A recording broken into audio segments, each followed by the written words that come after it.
Sejam todos muito bem-vindos. A gente está começando o segundo episódio do Manacast. Essa primeira temporada é o E Agora Líder, né? Que a gente fala muito de performance corporativa.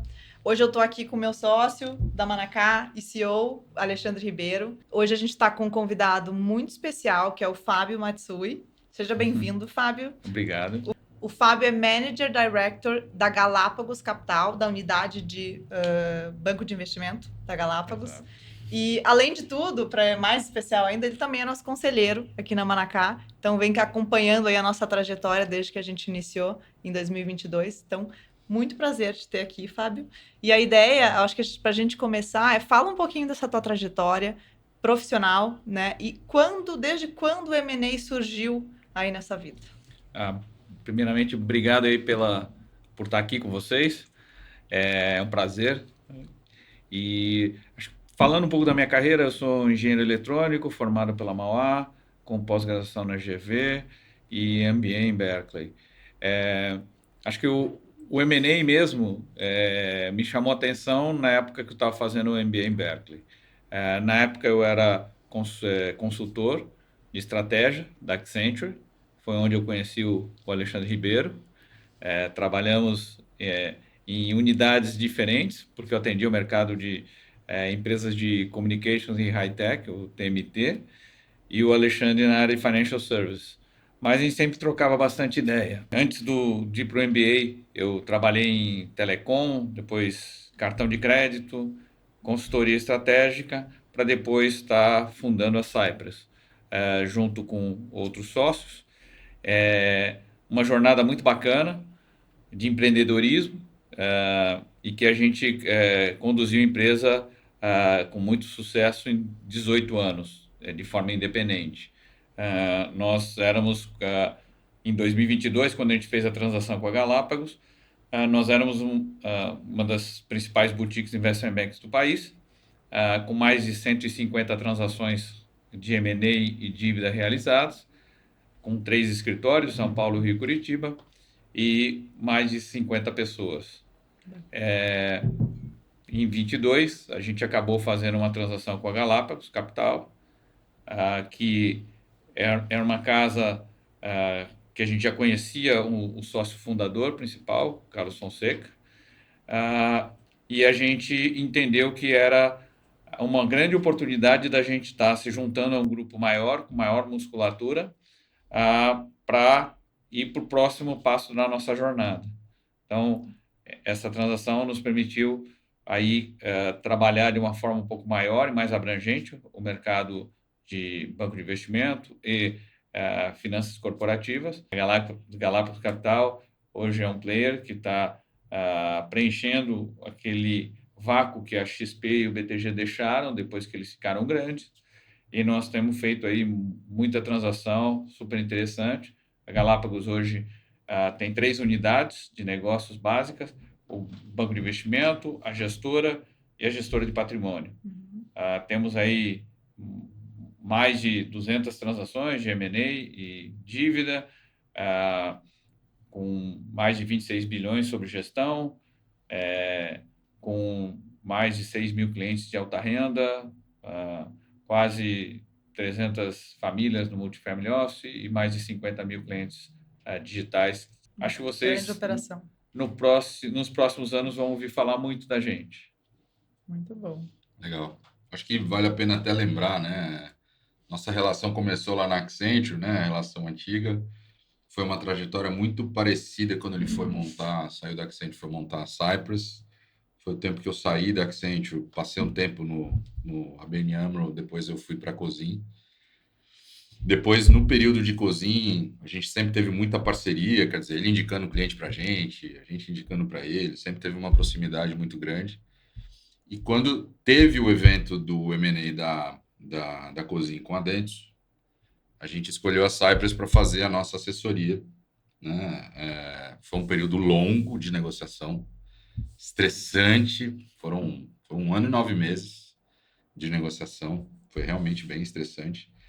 E ali deu para sentir o valor que tem uma assessoria num processo desse, porque o desgaste numa negociação de M&A para o cara que está recebendo a proposta, né, para a empresa vendedora, é muito grande. Cria uma distração no dia a dia da empresa muito grande. Então, se você não tem um apoio de alguém de fora, e aí a gente, por ser consultoria, né, casa de ferreiro, o espeto não pode ser de pau, né, tem que ser de ferro. A gente foi atrás justamente da Cypress por admiração, por conhecer e por acreditar que geraria um valor bacana para o negócio, e de fato gerou. Mas é indispensável esse tipo de trabalho para quem está buscando M&A, seja do lado comprador ou seja do lado vendedor, porque isso realmente pode afetar o negócio durante essa fase de negociação. Então, acho que essa é uma primeira lição aprendida que a gente testou na pele no tempo de cozinha, e se um dia voltar a acontecer de novo, nós vamos fazer de novo. E eu recomendo para todo mundo, quer dizer, para várias empresas que a gente acaba atendendo como consultoria, ter esse tipo de apoio, porque é muito arriscado não ter alguém com olhar de fora estruturado para conseguir pensar de uma maneira mais fria, né, sem o envolvimento emocional de quem está comprando e de quem está vendendo, né, principalmente quem está vendendo, essa ajuda, porque você acaba tendo queda de faturamento, você acaba tendo uma distração em relação ao desempenho das pessoas, as pessoas começam a especular que tem algum movimento acontecendo, então é muito perigoso isso para o negócio, né? Eu acho que isso você pode dizer de cadeira aí, quantos casos você já viveu,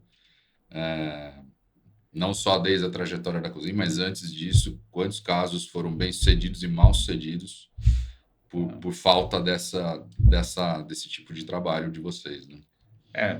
O que eu posso dizer, assim, são dezenas de casos aí muito bem-sucedidos da minha parte, e centenas de projetos trabalhados. Por quê? Uma transação de M&A, ela tem um índice de sucesso de acontecer, de cada 10 mandatos, normalmente, o mercado fecha 10%. A gente fecha de 20% a 25% dos nossos mandatos. E por que isso acontece? Tem muitos fatores, e como você mesmo falou, é um trabalho complexo. Você envolve um comprador, você envolve o vendedor, tem muitas preocupações de ambos os lados, e tem a diligência também. Por mais que você chegue no momento de, conceitualmente faz sentido para as duas partes a transação, a hora que você vai fazer uma diligência, pode aparecer algumas coisas na diligência que são surpresas e que podem impedir a transação de acontecer. Da mesma forma, às vezes a transação já está quase lá, pronta para fechar, e aí acontece um evento exógeno à atuação de todo mundo, como, por exemplo, em 2008, nós tivemos a quebra da Lehman Brothers e da Bear Stearns, 2 bancos globais, e que isso afetou o mundo inteiro. Nesse momento, nós tínhamos 3 transações que já tinham passado a diligência e estavam em discussão de contrato. 2 dessas transações eram com empresas internacionais. E uma era com uma empresa, era uma negociação nacional, mas de empresa aberta em bolsa. Por que é importante eu falar isso? Porque num evento desse, onde o mundo inteiro foi impactado, e principalmente as empresas que estavam abertas em bolsa, o conselho dessas empresas, nesse momento, para revisitar essas transações que estão na boca de fechar. E as duas transações internacionais morreram, porque as empresas e os conselhos congelaram as negociações de aquisição de empresas.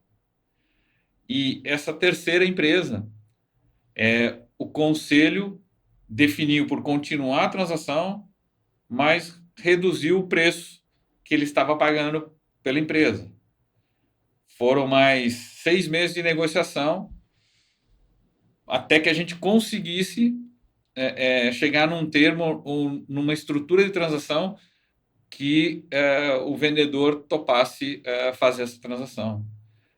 A primeira reunião, quando a gente foi falar que houve uma redução de 30% no valor, Nossa. no preço, o vendedor quase jogou os assessores e a empresa compradora pela janela. Imagina. Não Esse, é? esse, esse é o lado interessante, né, Fábio? Assim, toda vez que entra numa negociação, a parte vendedora, quando você faz a apuração do valuation, você faz, putz, a proposta não pode vir com menos de X valor. A proposta sempre vem menos. É difícil vir uma proposta que atenda a expectativa inicial, né? Porque dali começa a negociação. Mas normalmente a primeira proposta que chega para o vendedor, ela é uma proposta que o cara fica ofendido, entendeu? Então acho que isso acontece em muitos casos, né? Acontece usualmente nas transações, mas uma das recomendações que a gente traz é que você não esteja negociando apenas com um player. Quando Uhum, você está negociando com um player, você não está negociando com ninguém, porque a hora que ele percebe que você está sozinho na mesa, em geral ele começa a negociar para baixo preço e condições comerciais. Quando você tem outros na mesa e ele sabe que existem outros na mesa e que ele pode perder essa transação, ele se sente mais compelido a colocar uma proposta muito mais próxima com o que o mercado traz. E, em alguns casos, quando aquele deal é muito estratégico para ele concorda em pagar acima desse valor de mercado, trazendo para dentro da proposta uma parte da sinergia que ele vai ter com a aquisição da empresa. Então, por isso que é importante você ter um processo estruturado e competitivo, para não ficar na mão de apenas um comprador. uhum. Lembra que no caso da cozinha a gente estava conversando com pelo menos mais 2 players, Sim. e isso ajudou a gente a construir uma transação que chegasse mais próxima do valor que os acionistas da Cosim tinham em mente. Uhum. Perfeito. É. Eu queria fazer só uma provocação aqui, que eu acho que foi um tema que tu trouxe, sobre as distrações que acabam tendo durante esses processos, né? E normalmente tu tem lá um histórico já de resultado de uma empresa, e ao mesmo tempo, quando começa a fazer essas negociações, o foco acaba virando dos sócios muito para o deal, né? Para ele fechar. Como é que vocês também apoiam as empresas em como é que ela mantém a roda girando, né? E não deixar isso de lado, mas ao mesmo tempo tá atento, né? Tudo que precisa ser levantado, toda a diligência e tudo, mas porque isso aqui ao longo do processo, como são os processos, às vezes, normalmente não são curtos, né? Às vezes 1 ano, às vezes mais, né? Tempos. Quando a gente vê o resultado já no primeiro ano ali de negociações já começa a piorar e isso acaba impactando. Ou isso, de alguma forma, às vezes é visto, né? Pro comprador é ótimo, né? Porque aí ele acaba olhando como uma boa oportunidade, mas Eu não sei se é ótimo para o comprador, tá. porque o comprador ele está comprando uma empresa que supostamente está bem de saúde, está crescendo, e aqui entra um primeiro paradigma que eu colocaria aqui. Muita gente que não conhece esse processo ou que não passou por um processo desse acredita que uma empresa só é vendida quando ela está com resultados ruins. Isso não é verdade. A Isso não é grande verdade. parte das transações acontece quando as empresas estão indo bem. Muito bom. Voltando na sua pergunta, eu acho que a pergunta é super relevante. Primeiro, como o Ribeiro comentou, você ter um assessor do teu lado numa negociação de uma transação de M&A é super importante. Por quê? Com certeza esse assessor vai trazer muito mais valor do que o valor que você vai pagar pela transação para ele. Além disso, ele vai exatamente te blindar dessa questão das distrações, de modo que a empresa continue performando do jeito que ela já vinha performando, e os acionistas só vão entrar na negociação quando for realmente necessário. Então, pensa assim, no caso da Cosim, o Ribeiro comentou que foram 1 ano e 9 meses. Imagina tirar 4, 5 acionistas da operação durante um ano e 9 meses. Uma empresa de consultoria, de serviços, e que os sócios têm que estar na rua a todo momento, atendendo o cliente e vendendo projetos. É muito complicado.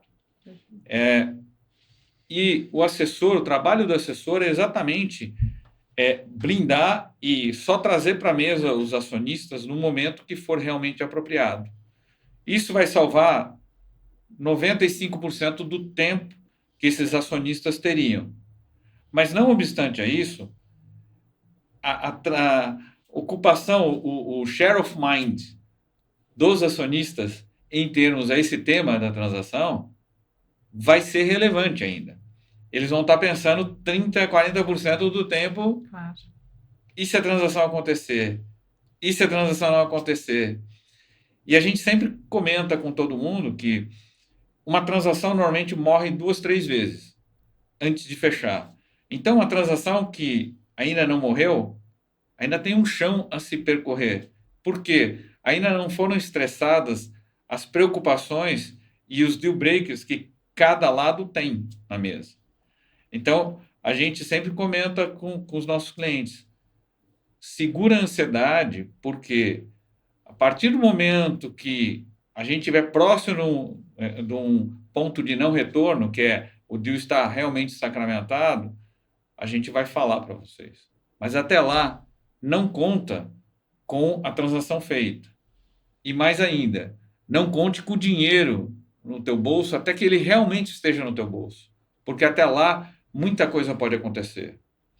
E por isso que a gente fala, quando as duas partes chegaram num consenso de preço, de condições comerciais, onde os contratos já estão muito bem amarrados, conceitualmente, pisa no acelerador para fechar a transação. Por quê? Para você não deixar que fatores exógenos, as duas empresas e os assessores, prejudiquem a transação. Começa a reabrir premissas, né, para ter que rediscutir. Exemplo, principalmente eventos como a quebra lá do Bear Stearns, da Lehman Brothers, como uma pandemia que aconteceu recentemente.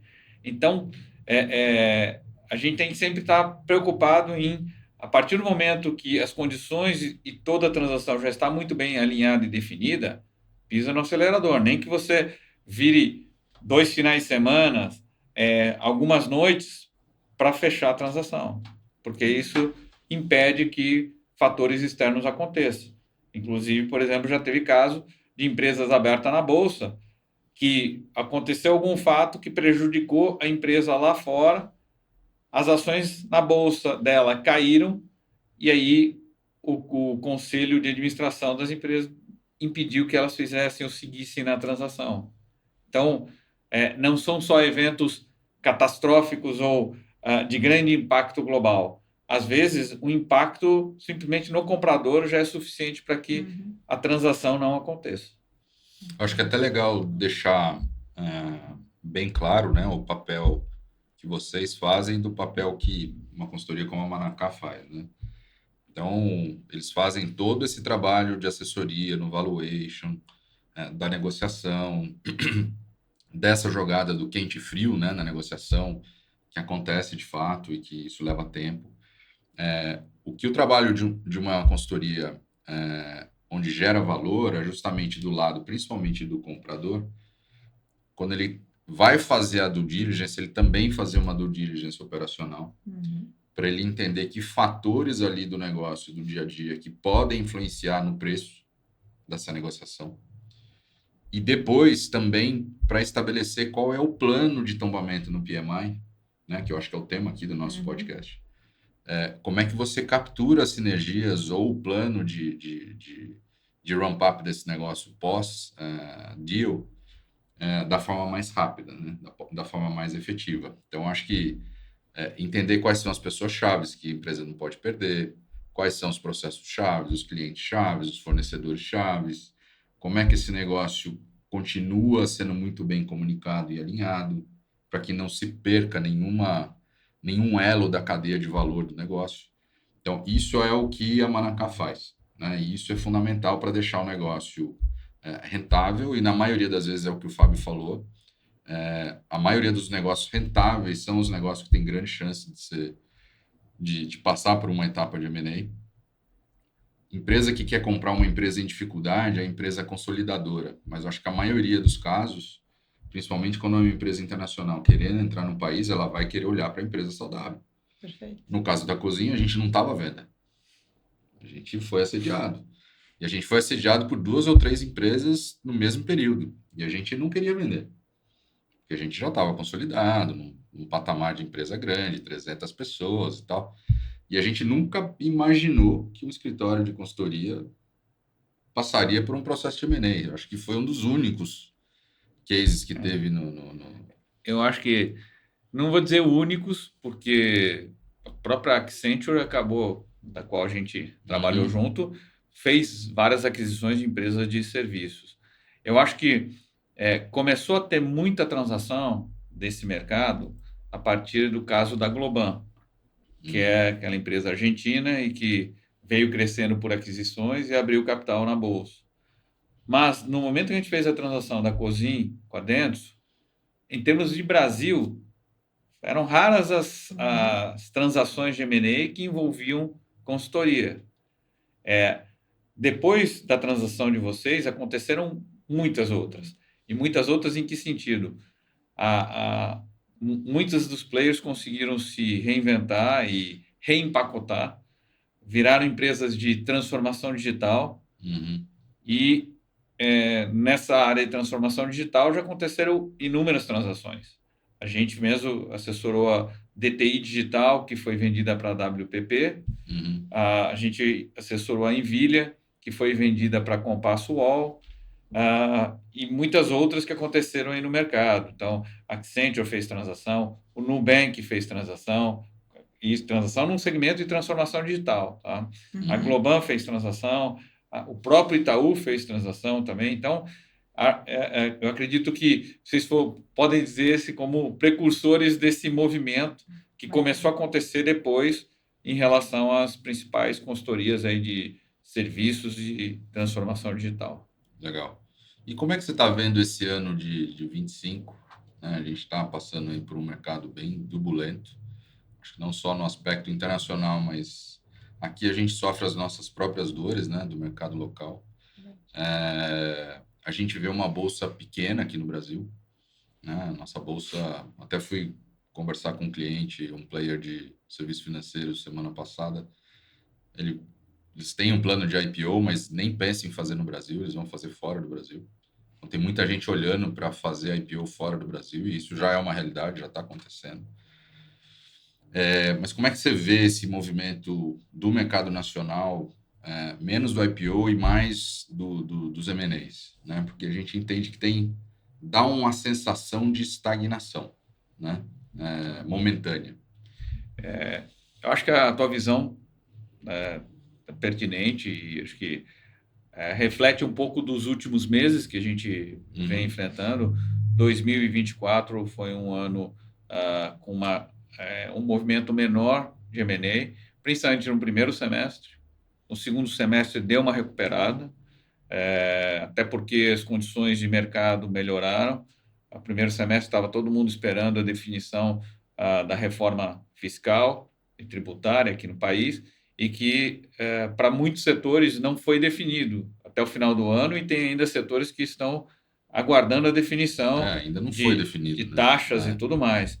Isso, essa incerteza jurídica, ela prejudica e impede que muitas transações aconteçam. Outro fator que ajudou a diminuir um pouco das transações foi a taxa de juros alta, porque toda empresa, quando faz uma transação, espera um retorno. E com uma taxa de juros a 12%, 13% ao ano, é uma taxa que normalmente somente aquelas transações muito estratégicas é que acabam indo para frente. Porém, eu acredito que esse ano vai ser melhor que o ano passado. Por quê? Por alguns fatores. Primeiro, a gente entende que muitas empresas têm estratégia de crescimento através do crescimento inorgânico, ou seja, crescimento por aquisições. O crescimento por aquisições ajuda uma empresa que está pensando em chegar num certo patamar de receita daqui 5 anos, de antecipar para 2, trazendo capabilities ou capacitações que muitas vezes eles não têm, ou também um acesso a um canal de distribuição, um acesso a mercados em que eles não têm. Então, a aquisição, ela ajuda empresas a encurtarem o caminho. E tem muita empresa que está, de uma certa forma, buscando acelerar esse crescimento para poder fazer outros movimentos mais estratégicos nessa parte de M&A IPO. E eu acho que é importante o que você falou, isso reflete um pouco do IPO. Por quê? Estava conversando com um fundador de um dos principais venture capitals aqui do Brasil. E ele está falando uma coisa que realmente é o que determina um pouco dos sucessos dos IPOs aqui no Brasil. Estados Unidos, você fala, pô, toda hora a Nasdaq está crescendo, tem transação e é um mercado procurado por todos os países. E por quê? Porque os Estados Unidos ele está com o mercado sempre aberto. De vez em quando ele fecha. O Brasil é um pouco diferente. Ele está sempre fechado, de vez em quando ele abre. E nas vezes em que ele abre, você tem uma janela de oportunidades em que, se você não estiver preparado, pronto para fazer esse IPO, você perde essa oportunidade. Então, você tem 2 caminhos aqui. Um é você se preparar para que, na hora que a janela aparecer, você está pronto para fazer essa abertura de capital. Ou então, como você mesmo comentou, você globaliza a empresa, faz com que a empresa não dependa só do resultado e receitas no Brasil, mas que tenha uma abrangência mais internacional, e que aí você pode abrir o capital numa Nasdaq. Isso não quer dizer que do Nubank, né? Isso não quer dizer que uma empresa nacional não consiga abrir capital na Nasdaq, mas vai ser muito mais difícil. E os múltiplos provavelmente serão mais baixos. Então, a hora que você internacionaliza o negócio da sua empresa, fica mais fácil e os mercados de fora ficam mais acessíveis. Indo na outra questão, em relação aos M&As locais aqui, o que eu entendo é que vai ter muita transação, principalmente em 2 teses. Primeira, a tese do private equity. Os fundos de private equity investiram muito dos seus portfólios em 17, 18, 19. Aí veio a pandemia. Todos os fundos resolveram esperar passar a pandemia para fazer as saídas das suas empresas. 20 foi pandemia, 21 foi pandemia, 22 foi pandemia. 23, quando os fundos acreditavam que poderiam ser um ano bom para fazer saída, a gente teve em janeiro o caso da Americanas. Freou a liquidez dos mercados e impediu que as empresas aí que tivessem portfólio de fundos fossem a mercado. Em 24, a reforma fiscal. Então, pensa assim, um fundo entra e ele tem um prazo de 5 a 8 anos para fazer o investimento e sair. 20, 21, 22, 23, 24, já foram 5 anos. Então, ele tem mais 2 ou 3 anos para fazer essa saída. Então, eu acredito que 25 e 26 vão ser anos de muitas saídas dos investimentos que os fundos fizeram. Eles podem aguardar? Até podem. Só que tem um ponto que joga contra. Quanto mais anos você fica, maior é a TIR que você precisa para justificar o investimento que ele fez. E a maior parte desses fundos estão buscando novas captações. Para ter sucesso nessas novas captações, você precisa ter uma TIR alta. Então, é melhor sair antes a um valor não tão alto do que esperar mais 2 ou 3 anos, dado que eles já estão há um bom tempo segurando esses ativos. Então, essa é uma primeira tese. Uma segunda tese, ao meu ver, são desinvestimentos de empresas grandes. Em que sentido? O mercado ele está com escassez de liquidez. Não tem tanto crédito no mercado e o crédito que tem está uma taxa de juros alta. Só empresas de altíssima performance conseguem justificar um crédito nesses níveis. É momentâneo? É momentâneo. Porém, algumas empresas, para fazerem liquidez, vão desinvestir de alguns ativos que foram comprados ou alguns ativos que estão lá, que hoje já não são tão core business como já foram no passado. Então, na nossa visão, vai ter um processo aí de desinvestimentos, seja de empresas multinacionais, seja de empresas abertas em bolsa, para que eles possam capitalizar a empresa, diminuir a alavancagem de capital, que é o nível de endividamento, e poderem crescer orgânica ou inorganicamente. Então, essa visão que eu tenho. Além disso, o mercado de tecnologia vai continuar crescendo, porque existe aí muito dinheiro na praça, principalmente pelos venture capitals, que continuam fazendo investimentos e vão continuar. Tecnologia representa normalmente de 23% a 25% da fatia de transações de M&A no Brasil, todo ano. Muito bom. Então, pergunta capciosa agora. Você não acha que uma alternativa aos IPOs começa a ser esse mundo que lá fora está mais aquecido e aqui ainda está engatinhando, mas algumas empresas começam a falar que é da tokenização dos ativos? Excelente pergunta. Eu acho que a tokenização realmente vem para mudar um pouco a forma de fazer negócio e pode ser uma solução disruptiva para esse mercado. Você está correto, acho que a tokenização pode viabilizar captações de uma forma mais simples, mais direta, e que dê um pouco mais de liquidez ao mercado. Logicamente, eu acho que não é um processo. É um processo. E que leva alguns anos para você conscientizar as pessoas do que é tokenização. Eu fico imaginando, por exemplo, alguém do agronegócio, e o agronegócio é super pujante aqui, você chegar no interior do Brasil e falar de tokenização. São muito poucos os empreendedores que conhecem ou sabem como funciona. Então, eu acho que a tokenização provavelmente vai ter uma penetração maior nos principais centros urbanos e junto àqueles empreendedores mais ligados à parte de tecnologia.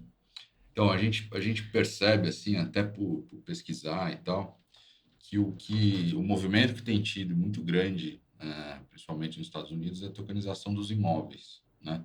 Acho que a tokenização começou com as obras de arte, aquelas coisas ainda muito especulativas, né? Mas, por exemplo, você vai fazer um empreendimento de larga escala, por que o cara vai comprar um apartamento ou uma sala comercial se ele pode comprar uma fração daquele metro quadrado, entendeu? Então, você atinge um mercado muito maior, né, numa forma muito mais rápida, e esse cara vai receber, vamos dizer, a rentabilidade correspondente ao metro quadrado que ele comprou, né? Tanto da valorização como do rendimento daquele metro quadrado. Então, é uma forma muito inteligente de se fazer, que eu acho que já está gerando um histórico de resultado interessante. Quando a gente fala de tokenização de ativo de empresa, assim, por que eu vou fazer a IPO da minha empresa se eu posso tokenizar a minha empresa e vender ela toda fracionada, não só para as pessoas que trabalham na empresa? Na cozinha a gente tinha um modelo de ações, mas um movimento que a gente imagina, está gerando um spoiler, por que não tokenizar para as pessoas que trabalham com a gente, depois esse negócio virar para o mercado? Porque é uma forma de alguém ter acesso a uma parcela daquela empresa, pagando uma fração do que seria, mas tendo acesso à rentabilidade do crescimento daquele negócio, né? Então, óbvio que falta ainda o regulatório, óbvio que falta ainda toda a estruturação de regulação de como essas coisas vão acontecer, garantias e tal, mas acho que é um caminho sem volta. Concordo com você. Acho que o principal aqui, para mim, é a evangelização do mercado. Esse é o maior desafio agora. Exatamente. Né? Como é que, vamos lá, de 20 para cá, de 2020 para cá, a gente teve um incremento aí de 4, 5 milhões de CPFs que começaram a tradear ações em bolsa, que é bastante. Só que E a gente muitas tem vezes 330 empresas listadas, eu acho, só, né? não tem tantas empresas listadas. Só que esse pessoal veio muito impulsionado por influencers, por empresas que começaram a mostrar relatórios e reportes, alguns muito bem fundamentados, outros nem tanto. Só que a pessoa via muito mais embasada nos influencers e nesses relatórios para fazer os seus investimentos. Enquanto o Brasil crescia, enquanto a gente estava num momento de taxa de juros baixa, que chegou até 2%, é formidável isso. Depois que a taxa de juros voltou ao patamar de 2 dígitos, mudou tudo, porque a renda rapidamente migra dos alternativos para uma renda fixa, garantida pelo governo. O que aconteceu? Esse pessoal não viu esse movimento acontecer. Quando ele viu, já era tarde, porque a depreciação que eles tiveram nesses ativos foi muito grande. Eles ainda não entendem que para investir numa empresa, talvez ele precise olhar fundamentos. Como é que a empresa está indo?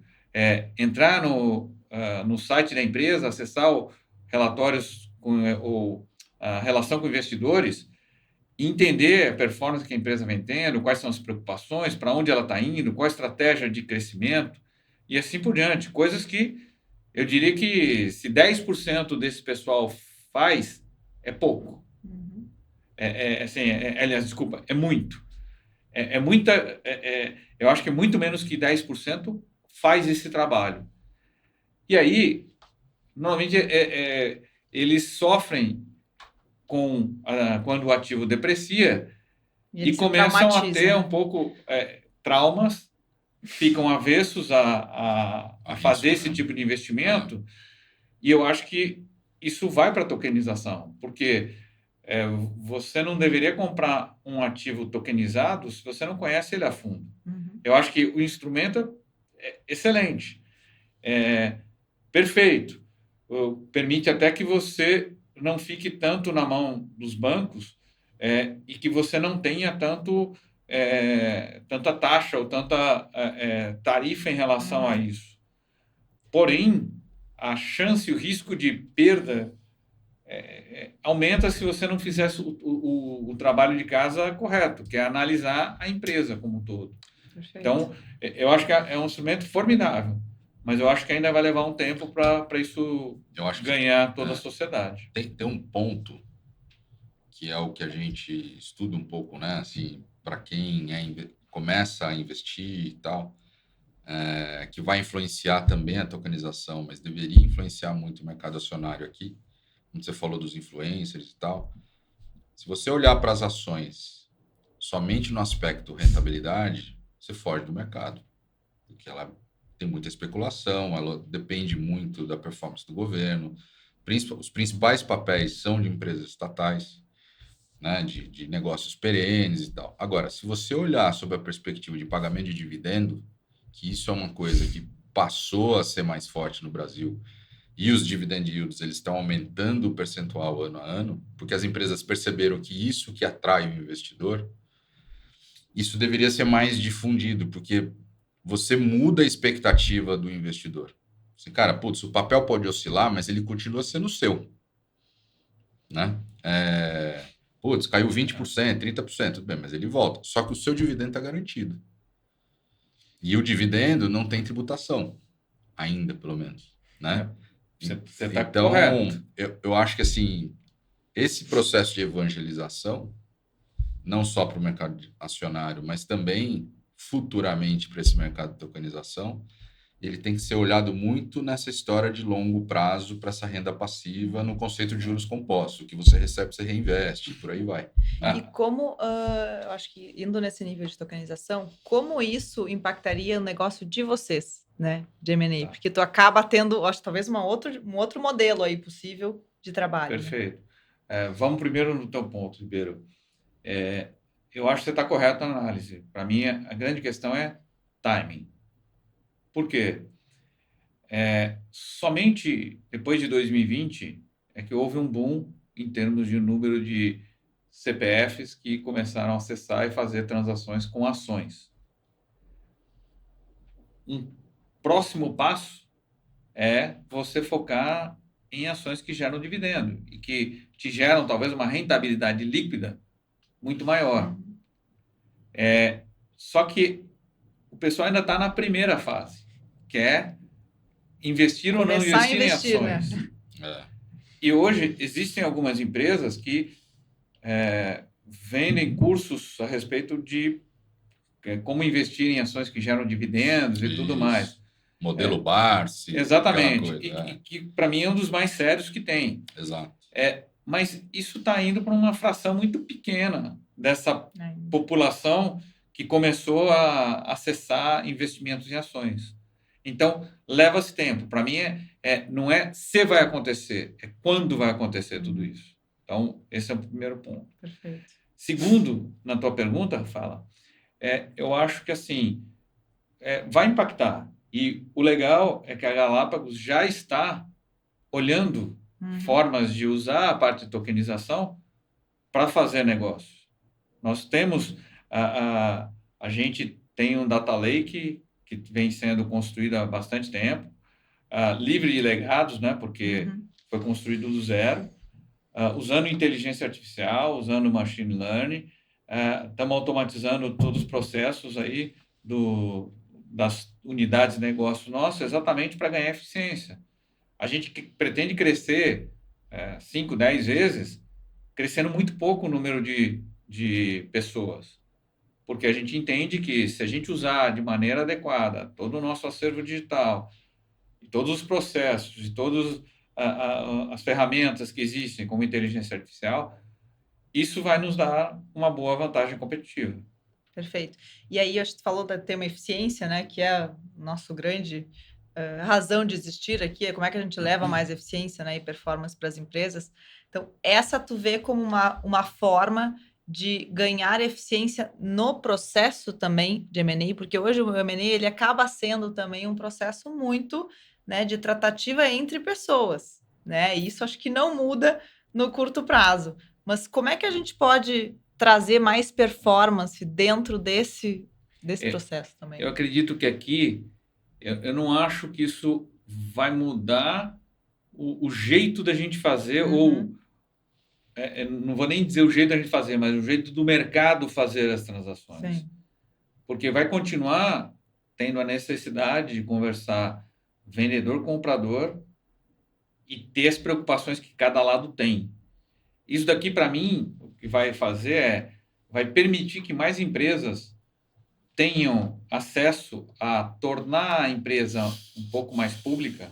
Então, você tem empresas fechadas que não acessam o mercado de capitais, você tem empresas fechadas que acessam o mercado de capitais, mas elas precisam ter governança, precisam ter auditoria e assim por diante, rating. Depois você tem empresas que se tornam públicas, como empresas aí negociadas em bolsa. O que você vai criar é um outro canal, que é a tokenização, para permitir que essas empresas que, de repente, não foram fazer um IPO, mas que já têm uma governança boa, que já têm resultados bacanas, que já têm seus números auditados, elas possam ir por um outro canal que não só as bolsas, que é a questão da tokenização.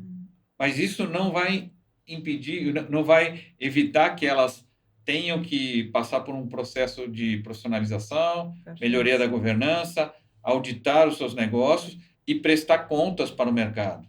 Por quê? Pensa assim, daqui a pouco o filho do Ribeiro, com 15, 16 anos, vai falar, pai, eu quero investir minha parte da minha mesada no token lá da empresa XYZ. Pô, que empresa bacana e tudo mais. Legal, mas quão confiável é essa empresa? Ela está respeitando a regulamentação e provavelmente vai ter regulamentação?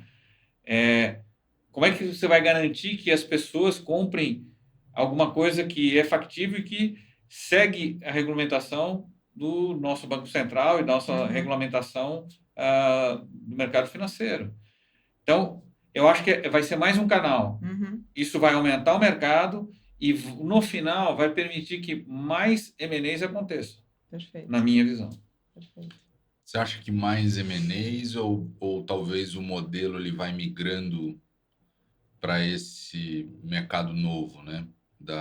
Até o exemplo que você usou é interessante, porque meu filho tem 11 anos, vai fazer 12. Ele já falou para mim de NFT, né? Por causa das memes e não sei o quê. Ele falou, pô, eu vi que esse negócio dá para ganhar dinheiro, né? Aí eu comprei um livrinho lá de como é que você monta o NFT para ele, não sei o que. Ele ficou curioso com essa história, porque ele viu lá no YouTube um menino que lançou um meme X e o moleque fez 10 milhões de reais, né? Em reais, né? Obviamente que ele não é brasileiro. E aí aquilo chamou a atenção. Eu falei, pô, como é que o cara ganha dinheiro montando um meme, né? Esse é o mundo da tokenização, né?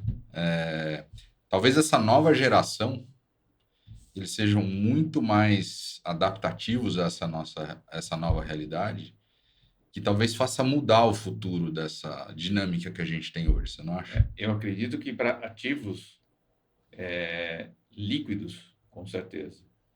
Para ativos mais líquidos, principalmente empresas, quando uma empresa vai comprar outra, ela está preocupada em ter controle ou não ter controle.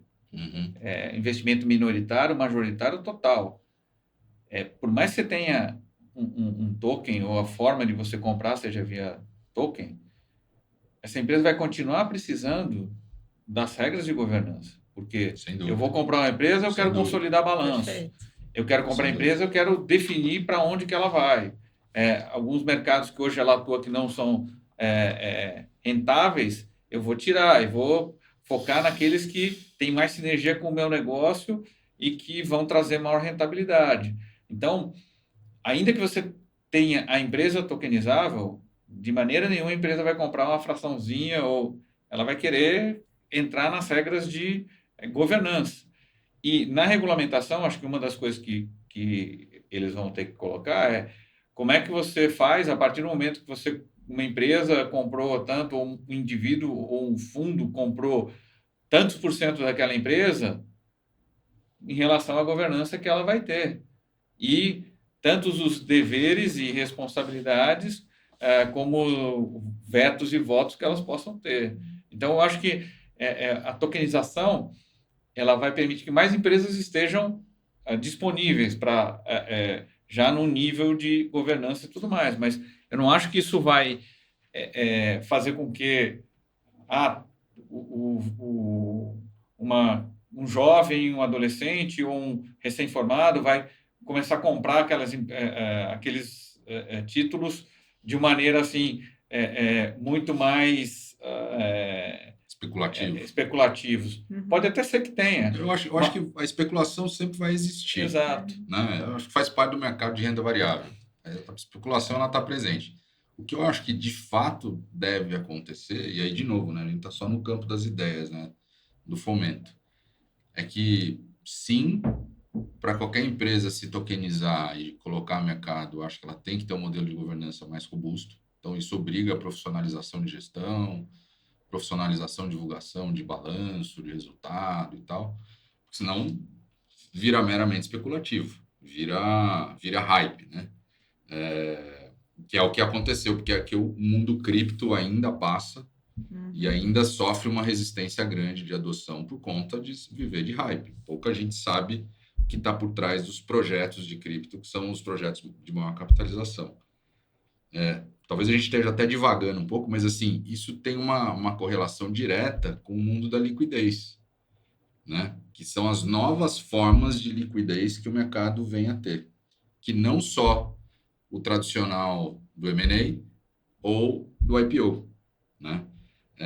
E eu acho que para qualquer processo desse, mesmo esses processos futuros, vão exigir de quem quer se lançar a esse mercado um modelo de governança muito robusto, umas regras muito claras de como é que você remunera o investidor, a relação com o investidor, seus processos internos e tal, e que vai ter que passar por um processo de regulamentação mais mais longo, mais sério, né? Resumindo, vai dar maior maturidade Sim, para o perfeito. nosso mercado. Perfeito. Acho que, sem dúvida. E isso eu sempre olho o lado positivo das coisas. Eu acho que vai ajudar muito. E vai permitir, vai dar acesso a outras pessoas, e eu acredito até que vão ser criados muitos instrumentos de fundos que englobem esses tipos de ativos.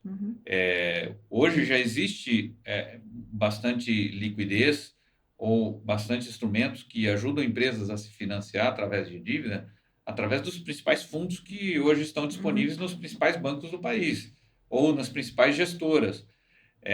Eu acho que a tokenização vai permitir que mais empresas acessem esse mercado e coloquem seus papéis através dessas plataformas.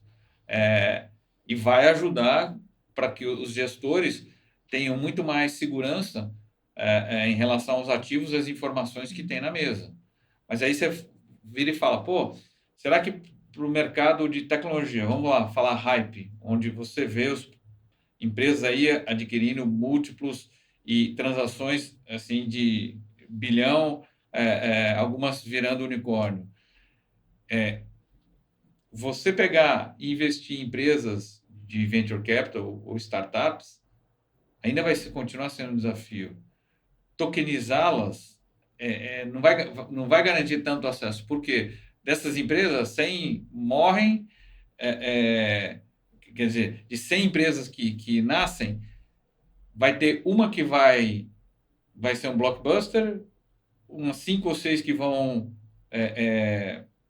crescer, mas não vão explodir, e o resto tudo vai ficar pelo meio do caminho.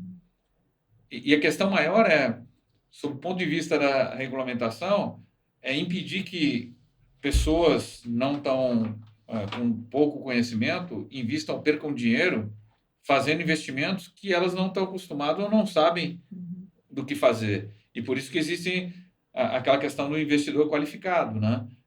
Em que tem papéis que somente investidores qualificados podem comprar. Então, eu acho que assim, a regulamentação vai definir muito disso, mas eu acho que, como o arcabouço financeiro aqui brasileiro é um dos mais avançados do mundo, vão chegar em regulamentações que vai ajudar esse mercado a acontecer. Mas não vai ser uma coisa que é para todo mundo ainda. E também nem no curtíssimo prazo, né? Nem no curto prazo. E eu queria puxar de novo, retomar um pouquinho sobre o nosso tema agora de PMI mesmo, né? Que é a integração pós-fusão. O quanto isso já integra dentro do processo de vocês, Fábio? E qual é a tua experiência aí, né, em processos de integração pós-fusão bem-sucedidos? Porque esse é um tema que a gente discute muito, porque a gente entra no PMI, né, e aonde a gente sabe o quanto é importante a gente entrar o quanto antes nisso para que esse processo realmente aconteça e as sinergias sejam capturadas, né, da melhor forma ali na frente. Perfeito. A gente não faz PMI. Primeiro, a gente faz assessoria financeira até a transação e, muito provavelmente, nas discussões futuras que tem em relação à transação, seja um earn-out, seja uma opção de compra, uma opção de venda, ou um roll-up para IPO. Mas a gente entende que o PMI é muito importante. Para você materializar as sinergias e justificar que aquela aquisição foi bem sucedida, ou transformar aquela aquisição numa aquisição muito bem sucedida, é muito importante planejamento. E planejamento, a gente sempre fala, empresas grandes já estão acostumadas a fazer isso e já têm times próprios para fazer isso. Empresas médias, nem tanto. E a gente sempre recomenda, faça um plano de 100 dias e contrate um consultor que consiga te ajudar a fazer essa transição. Porque o PMI não é igual para todos. Às vezes você tem uma empresa que ela precisa do PMI muito mais para a operação. Às vezes você precisa do PMI muito mais para a parte financeira. Então, a hora que você contrata, e eu lembro na época da Cosim, que teve uma fusão de 2 gráficas que a gente fez e que a gente sugeriu isso, o cliente concordou, eles conversaram com a Cosim e acabaram contratando a Cosim para fazer. Foi bem sucedido, porque a hora que você se predispõe a olhar tudo aquilo que pode dar errado e tudo aquilo que tem para dar certo e traz alguém experiente que mostre, não são simplesmente uma ou duas áreas. Você tem toda a parte financeira administrativa, você tem a parte de tecnologia, você tem a parte de canais de vendas, a parte de marketing, a parte comercial, a parte de produtos. As pessoas, né? As pessoas, né? O RH, as pessoas ficam preocupadas, será que eu continuo, será que eu não continuo? Nessa hora, é muito importante você ter alguém que tem especialidade, que já passou por processos desses, para que essa aquisição, essa transição seja suave. Perfeito. E muitas vezes você contrata uma empresa, apesar dela ter produtos fantásticos, soluções fantásticas, você está contratando pessoas. E você tem que manter aquelas pessoas que são críticas para o andamento, para o crescimento da empresa. Você tem que dar segurança para elas que elas vão ser valorizadas e que você conta com elas. Perfeito. Porque se elas saírem, pode ser que você não tenha um impacto tão grande no primeiro ou no segundo ano, mas depois você vai ter. Perfeito. Tem um tema, e a gente fala sempre que a gente faz algum PMI, né? A frente de Change Management, que é que olha justamente as pessoas dentro desse processo, ela tem que ser muito forte. E a gente vê ainda que muitas empresas negligenciam esse pedaço, né? Porque a gente costuma dizer que no papel, obviamente, vocês estão ali, vale tudo, né? A gente vai calcular lá qual vai ser o resultado dessas companhias integradas depois de um tempo. Vai ser tanto, mas para que isso aconteça, a gente tem que ter toda aquela integração fluindo, né? E normalmente, daí tem um dado que eu acho que é mais de 75% das integrações dão errado, principalmente porque não existe este cuidado e essa atenção em quais são as pessoas principais que a gente precisa manter, né? Quem são os detratores? Quem são os promotores? Como é que a gente vai comunicar esse processo ao longo do período? Porque é como você bem comentou, as pessoas estão ali e estão preocupadas. Poxa, será que eu vou continuar aqui? Né? E quando ela está pensando, será que eu vou continuar? Ela já está olhando para o lado, buscando alternativas, e está deixando de fazer a atividade que faz aquela roda girar, né? E lembrando que isso é inerente ao ser humano. O ser humano não gosta de mudança. Quando ocorre uma transação de fusões e aquisições, você está tendo uma mudança na empresa. Principalmente na empresa que está sendo comprada. E isso vai muito nesse aspecto. Acho que a comunicação clara, concisa, e mostrar que, quando aplicável, que os talentos são importantes, vão ser mantidos e tudo mais, é uma prioridade zero a se colocar na mesa. Tem casos que até o pessoal chama, porque as pessoas são muito de confiança, e antes da aquisição se consumar, mas quando ela já está muito bem encaminhada e não tem mais ponto de retorno, os compradores e os vendedores comunicam essas pessoas para que elas possam ficar. E, às vezes, tem casos que o comprador determina que aquelas pessoas têm que assinar um contrato, chamado Manager Agreement, que é um acordo de gestão, mostrando que eles continuam na empresa. Então, são pontos... Que esse é normalmente o período de earnout, que chama de sócios, ou não necessariamente? Não necessariamente o earnout. Mas a aquisição está sendo feita porque eles entenderam que a empresa tem muitas qualidades e características e aquelas pessoas são importantes para que isso tudo seja preservado. Então, não dá para super dissociar, importante. Né? É indissociável. É indissociável. E empresas globais, normalmente, elas fazem também esse tipo de coisa. Eu, na época da Accenture, a gente tinha sido contratado para fazer a junção de 3 unidades de uma das principais operadoras de telecom no Brasil. A gente pegar uma unidade no centro, uma unidade no sul e uma unidade no nordeste. Só que esse processo acabou sendo atrapalhado porque depois ela ganhou a banda C, D e E e virou um projeto startup. Mas nessa hora você tem um projeto onde as grandes consultorias que estão aqui no Brasil, sejam elas internacionais ou nacionais, elas vão, conversam, entrevistam e definem um plano para integrar todo mundo. Então, se essas empresas grandes já fazem isso, por que que empresas médias não vão fazer? E tem casos, por exemplo, eu lembro um na área de educação, que é a Cogna, mas antigo grupo Iuni, eles tinham uma fórmula muito bacana que o Rodrigo Galindo implementava, de trazer universidades que tinham uma rentabilidade muito mais baixa que eles para um modelo de integração muito bem planejado, estruturado, e que fazia com que a unidade ou a empresa, o ativo consolidado ou comprado, saísse de 10%, 12% de margem de EBITDA para 25%, 30%. Numa metodologia integrando processos e tudo mais, com o conhecimento e know-how que eles tinham. Aliás, só uma ressalva, boa parte desses PMIs quem fez foi a gente, no Cozinho. Então, coincidência, mas é um caso muito bacana, porque eles conseguiam extrair realmente as sinergias das empresas adquiridas. Não, esse sempre foi, acho que, o grande desafio assim, do PMI, né? Que é você ter um plano muito claro dos primeiros 100 dias ali do da pós-assinatura do contrato, e como é que você, após 100 dias, você já está num grau de maturidade e de governança diferente do que era antes, né? E você começa a colocar essa empresa na roda viva ali de uma nova gestão, de uma nova governança, mas de um patamar de segurança muito maior, né? E aí você começa a capturar os benefícios que foram calculados lá atrás. Acho que esse é o grande desafio.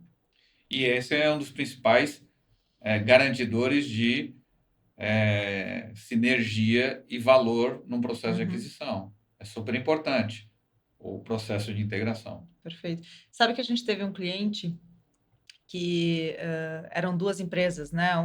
Foi a fusão de uma empresa estatal com uma empresa familiar. Então, imagina, né, a gente tinha o excesso de burocracia e, ao mesmo tempo, né, a ausência total, né, de padrões e processos, tendo que se integrar em uma empresa grande, com atuação nacional. E a gente chegou para fazer uma parte mais de olhar tanto estratégia, né, e olhar processos dessa empresa, e eles tinham a convicção de que aquele processo de integração já tinha terminado. Eles disse, não, a gente já passou 2 anos e a gente terminou.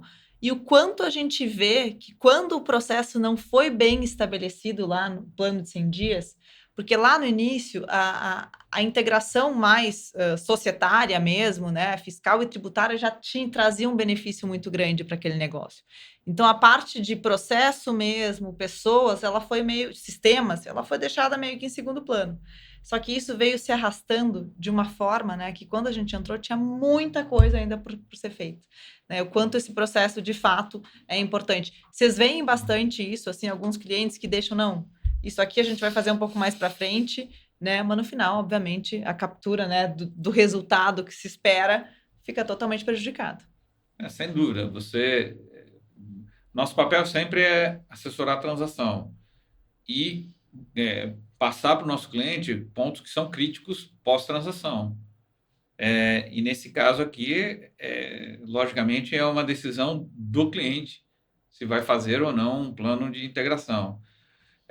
Como a gente também tem, em geral, 75% dos nossos mandatos são de venda de empresa, não é tão crítico assim. Então, tem 25% dos casos são processos de aquisição, onde a gente está assessorando quem está comprando. E desses processos de quem está comprando, 80% é de empresa grande. Então, essas empresas grandes já sabem e fazem esse tipo de coisa. Eu acho que quando aparece empresas médias fazendo esse tipo de operação e a gente assessorando o lado comprador, a gente realmente ressalta a questão da necessidade de ter um plano de 100 dias e, eventualmente, de uma consultoria que faça o processo de PMI. Sim, que acompanhe por mais tempo, né? Porque, na verdade, em 100 dias é mais para a gente começar a estabelecer ali o primeiro modus operandi daquela empresa, daquelas empresas integradas. Mas a verdade é que a mudança, ainda mais quando a gente fala em empresas grandes, né? Que a gente tem sistemas diversos, áreas que de alguma forma vão começar a trabalhar juntas, vão ser remodeladas. Então tem muito trabalho que é muito além dos 100 dias, né? Então acho que é uma coisa que realmente as empresas têm que dar atenção. Com certeza. Acho que para fazer um recap de tudo que a gente conversou aqui, acho está dando até Nosso o horário. nosso tempo. A gente falou aqui de cenário de M&A para 25, 26, você falou da janela de oportunidade, né, por conta de todos os eventos que teve da pandemia para cá, né? A gente falou um pouquinho de tokenização, a gente falou um pouquinho de IPO, né? Eu acho que sobretudo os desafios do PMI, que é o que a gente estava conversando agora, mas assim, pegando esse pacote de itens que a gente conversou aqui, o que você acha que é a mensagem mais importante que a gente tenha? E é difícil a gente falar de horizonte. Para quanto tempo? Eu não acredito mais em cenário de 5 anos, porque as coisas estão numa dinâmica tão absurda que 5 anos virou longuíssimo prazo, né? E eu acho que ninguém olha muito para longuíssimo prazo. A gente tem que olhar aqui, pelo menos Embora para... esteja passando rápido, é longuíssimo prazo, sim. Exato. Mas assim, a gente tem um horizonte de 25 e 26, até por conta que depois vem mudança de governo e tal. Muito provavelmente vai ter uma mudança de governo, a gente não sabe, né? Não tem bola de cristal. Mas assim, o que a gente espera para essa liquidez de mercado e como que as empresas podem se preparar para esses próximos 2 anos, dada a janela que você comentou, né? Para que eles tenham acesso a esse movimento de liquidez, né? E a melhor forma de capturar esses benefícios sem que eles destruam o valor do negócio existente. Eu acho que, primeiramente, as pessoas têm que fazer a lição de casa. E a lição de casa audite a empresa. Auditar é super importante. Comparativamente, não é um processo caro comparado com o benefício que eles vão fazer. Só para trazer a luz aqui a vocês, a transação que a Cypress fez junto ao Galápagos, ela demorou 5 meses, da primeira conversa até o final. E por quê? Principalmente porque a gente era auditado 5 anos. Nos 5 anos antes, a gente começou o processo, fez a lição de casa e todo ano a gente era auditado. Isso traz um valor muito grande em 2 aspectos. Primeiro, você sabe que tipo de contingência, que tipo de problema você tem. Segundo, você tem um diagnóstico sobre que pontos você consegue melhorar. Nosso diagnóstico foi: vocês são muito bem organizados, mas tudo que vocês têm é em planilha. Vocês têm que transformar isso para um sistema, colocar um sistema de ERP, colocar um sistema de CRM e assim por diante. E foi um processo que a gente fez ao longo desses anos. Além disso, você também garante que... Lembra que eu falei que quando as coisas estão certas, tudo mais, você tem que pisar no acelerador para evitar que fatores exógenos atrapalhem a transação. Você viu que a gente fez a transação em 5 meses. Não teve nenhum fator exógeno que pudesse atrapalhar a gente, porque a gente estava preparado. Um processo em que você não é auditado e você vai ser auditado por alguém, provavelmente levaria o dobro do tempo. E encontrariam pontos que você muitas vezes nem sabia que aquele era um problema.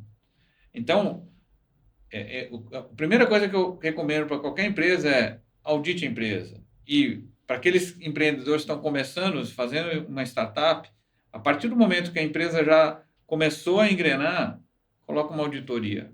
Vai ajudar muito a empresa. Logicamente, começar a ter controles e se espelhar em empresas que estão no mercado semelhantes, que já são abertas em bolsas.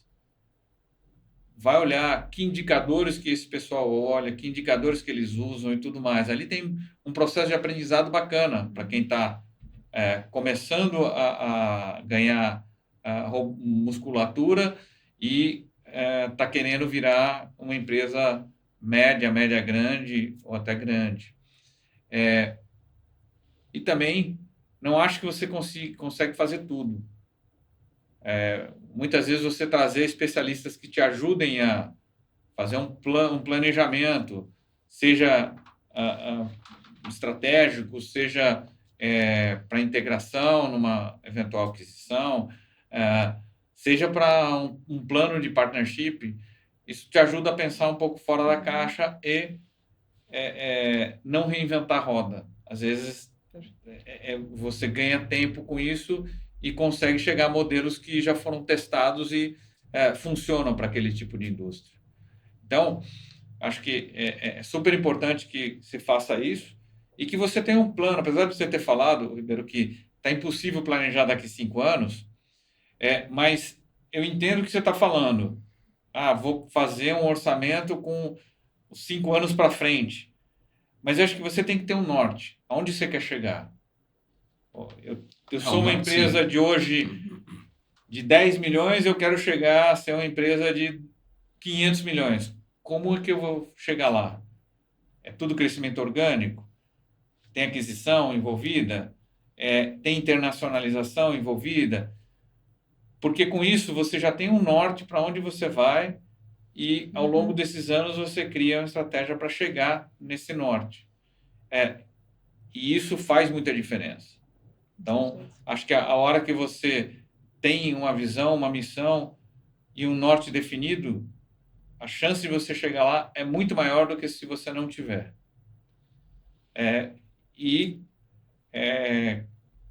Continue sendo relevante, trazendo um pouco da visão que você tem de mercado,